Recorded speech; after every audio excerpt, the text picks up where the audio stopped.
दिल्ली नगर निगम में स्थायी समिति के 6 सदस्यों के चुनाव को लेकर दिल्ली की मेयर शैली ओबेरॉय की आपत्तियों को, उनके निर्णय को दिल्ली हाईकोर्ट ने सिरे से खारिज कर दिया है।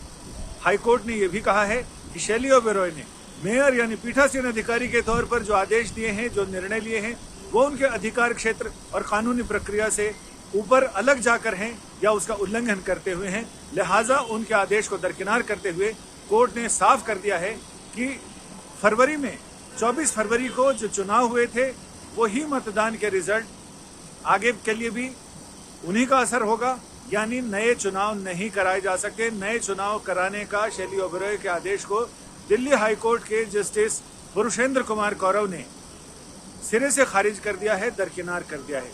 अब जानते हैं कि इसका असर क्या होगा।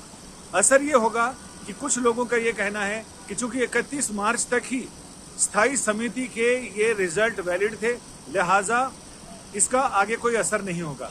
लेकिन दिल्ली नगर निगम के कायदे कानूनों को अच्छे से जानने वाले लोगों का ये कहना है कि इसका असर होगा। अव्वल तो ये कि कंफ्यूजन इस बात को लेकर है कि क्या ये नतीजे और स्थायी समिति का गठन 31 मार्च तक ही है, नए साल 2023-24 के लिए नई समिति का गठन होगा। इस पर कई लोगों का ये कहना है कि हो सकता है कि 31 दिसंबर 2023 तक वैलिड हो। अगर ये वैलिड नहीं भी होता है तब भी इसका असर देर और दूर तक जाएगा। कैसे? दिल्ली नगर निगम में स्थायी समिति के 6 सदस्यों का चुनाव होता है। उन चुनाव में अगले साल, पहले साल तो ये होता है कि अगले साल आधे सदस्य उसमें से रिटायर हो जाते हैं, यानी उनको कार्य मुक्त हो जाते हैं, सेवा मुक्त हो जाते हैं, और उनकी जगह नए लोगों का 3 लोगों का चुनाव होता है। अब नए लोगों का, जो लोग बाहर होंगे स्थायी समिति से, उनका फैसला पर्ची डालकर किया जाता है। अब नतीजों की बात अगर हम करें, जो 24 मार्च को, फरवरी को जो नतीजे आए थे, उसमें पीठासीन अधिकारी ने दिल्ली स्टेट इलेक्शन कमीशन के अधिकारियों की राय से अलग जाकर शैली ओबेरॉय ने कहा कि ये वोट, इसे इनवैलिड किया जाता है। बीजेपी के 2 पार्षदों ने हाईकोर्ट का दरवाजा खटखटाया और उनका ये कहना था कि चूंकि प्रथम प्रायोरिटी में, पहली वरीयता में सदस्य ने किसी भी तरह की कोई गड़बड़ नहीं की है। हाँ, उन्होंने 1, 2, 3 लिखने के बजाय 1, 2, 2 लिखा है, लेकिन इससे पहली प्रायोरिटी यानी पहली प्राथमिकता पर कोई असर नहीं पड़ता।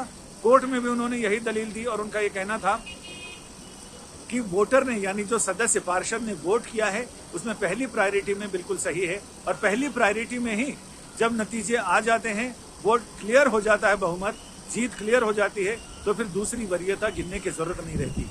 आम आदमी पार्टी को ये लगा कि अच्छा मौका हाथ लगा है, लिहाजा ऐसे में अगर इसको 1-2 के इस दलील के साथ इस वोट को खारिज कर दिया जाए तो आम आदमी पार्टी की 4 सीटें हो जाएंगी और बीजेपी की 2 हो जाएंगी।